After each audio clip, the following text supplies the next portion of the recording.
Muy buenos días. En esta clase, teniendo la continuidad del origen en la conformación de la filosofía, vamos a trabajar un tema muy interesante que se denomina sensualismo y racionalismo griego. Recordemos bien, en la clase pasada nos ubicamos nosotros temporal y espacialmente en unos mapas respectivos de Europa y de Grecia. Entonces decíamos que allá surgen sabios muy importantes y estos sabios entonces van a explicar la conformación, el origen del cosmos, unos teniendo en cuenta un elemento natural que eran los sensualistas y otros un elemento no natural que eran los racionalistas. Los sensualistas planteaban que el elemento fundamental y constitutivo del cosmos tenía que estar dentro de la misma naturaleza. Entonces, por eso hablaban del agua, del aire, del fuego, de la energía, de la combinación de algunos elementos, de la combinación del agua con el aire, de la combinación del agua con la tierra y de la combinación de los cuatro elementos entre sí. Los racionalistas decían, no puede ser que un elemento natural dé origen a otro elemento natural. Para que se dé origen a un elemento natural tiene que ser algo que esté por encima de ellos, fuera de la naturaleza misma. Dentro de los racionalistas podemos decir que los más destacados son Anaximandro, quien plantea que el elemento constitutivo del cosmos es el apeiron. El apeiron es como algo indeterminado, algo que no se puede definir ni palpar claramente y que no es sensible. Tenemos a Anaxágoras, quien plantea como elemento fundamental y constitutivo del cosmos las homeomerias. Estas homeomerias entonces son partículas mínimas muy elementales que contienen características de todo lo material a pesar de ser inmaterial. Un físico jónico racionalista muy importante es Demócrito,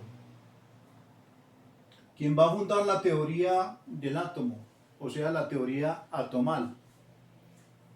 Me parece muy importante lo que plantea Demócrito, porque él ya da un inicio a lo que es en sí la física y que va a ser muy importante para el desarrollo posterior de la ciencia. Uno se pregunta, pero ¿por qué si se dice que los racionalistas hablan de elementos no naturales?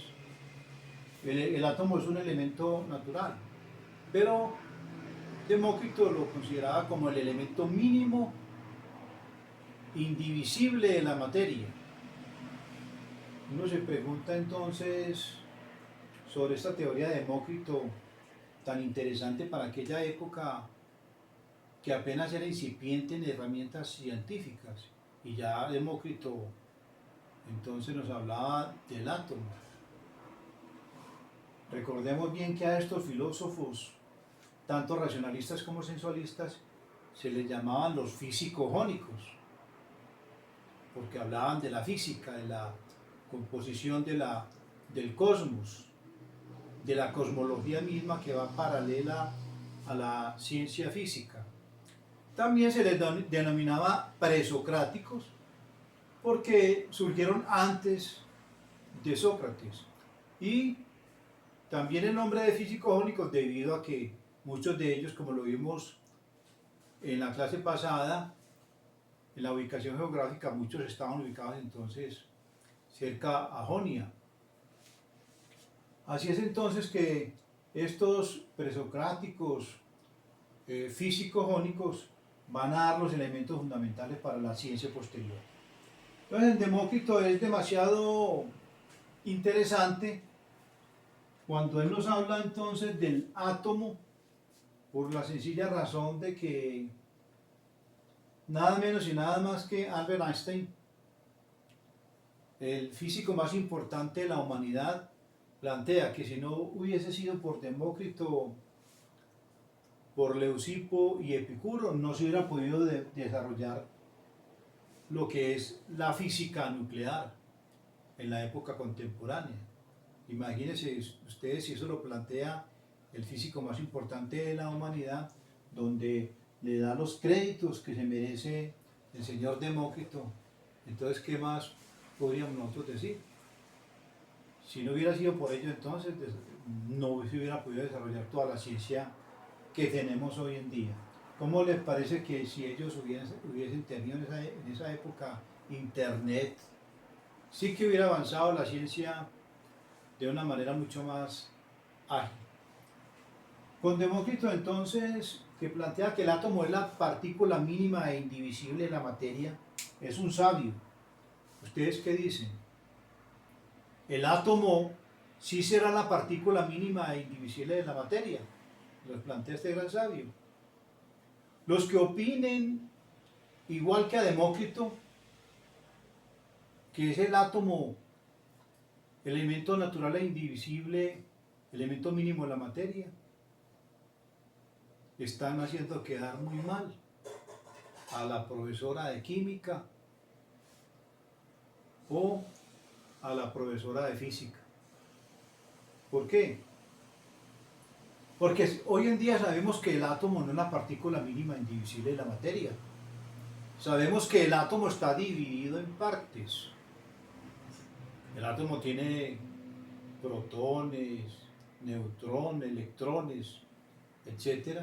Entonces no podría ser la partícula mínima indivisible de la materia. Ustedes dirán, pero entonces ¿por qué siendo tan sabio planteaba eso? Claro, como les decía antes, no existían las herramientas científicas para dar otra definición acerca del átomo. Y la ciencia es paradigmática, existen paradigmas. Lo que hoy puede ser es muy cierto para la ciencia, puede que mañana no lo sea. En esa época entonces, esa era la definición adecuada del átomo y ese concepto duró por muchos siglos, hasta que hoy en día pues ya conocemos que realmente ese no es la partícula mínima indivisible de la materia.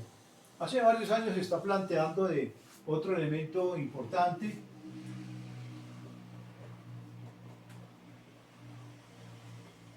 denominado los quarks, como ese elemento mínimo indivisible. Los quarks, que se estudian como el elemento mínimo indivisible, pues ya hoy en día se está buscando un elemento de él, que es el núcleo del quarks. Entonces, de allí que nuevamente les digo que la ciencia tiene paradigmas. Nosotros sabemos que los quarks, según la física actual, pues entonces no sería de pronto ya cuando se dé todo el complemento de la investigación de este fenómeno sobre el núcleo, no sería entonces lo correcto, porque ya el núcleo, ya el quark se divide también en partes. Y la ciencia es también paradigmática porque, miren ustedes, el enunciado tan fundamental, la ley fundamental de la materia, que enuncia: la materia no se crea ni se destruye, la materia simplemente se transforma. La materia en general como tal, si existiese una explosión nuclear, pequeñas partículas mínimas de la materia, producto de esa explosión nuclear, tienden entonces a desaparecer, pero son partículas mínimas, no la materia en general. Pero de todas maneras, por eso empieza que pronto, poco a poco, se va dando ese aspecto de la desintegración, en este caso de la materia, que puede transformarse en algo más, pero hay desintegración de partículas. Muy interesante entonces esta teoría sobre Demócrito. Muchos de ustedes sé que son muy interesados en diferentes temas de la ciencia, de la filosofía, en fin, y de pronto dirán, hombre, yo quiero investigar sobre estos señores. Por ejemplo, lo de Demócrito, hombre, demasiado, pero demasiado interesante. Si se dedicó a estudiarlo Albert Einstein, ¿por qué no también una persona como nosotros? ¿Por qué no también no podemos acercarnos a un conocimiento determinado?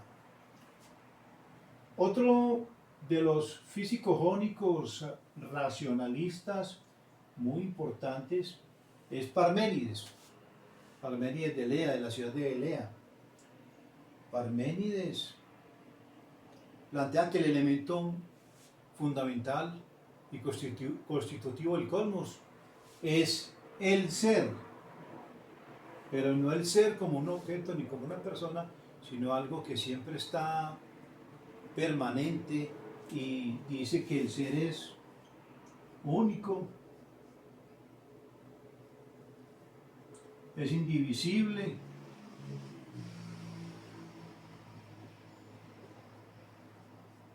es eterno,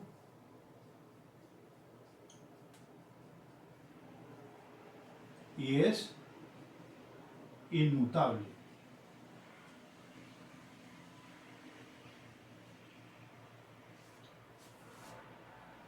Este ser que plantea Parménides va a ser refutado por una teoría sensualista que ya ahorita en el siguiente video, que es continuidad de este, vamos a observar entonces cómo se presenta esa gran rivalidad entre Heráclito y Parménides.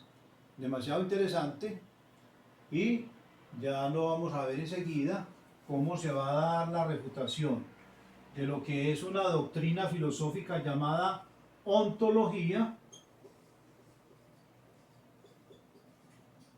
el griego ontos, que significa ser, y logos, estudio o tratado acerca del ser, confrontado a la teoría de Heráclito, que tiene que ver entonces con el devenir, la continuidad.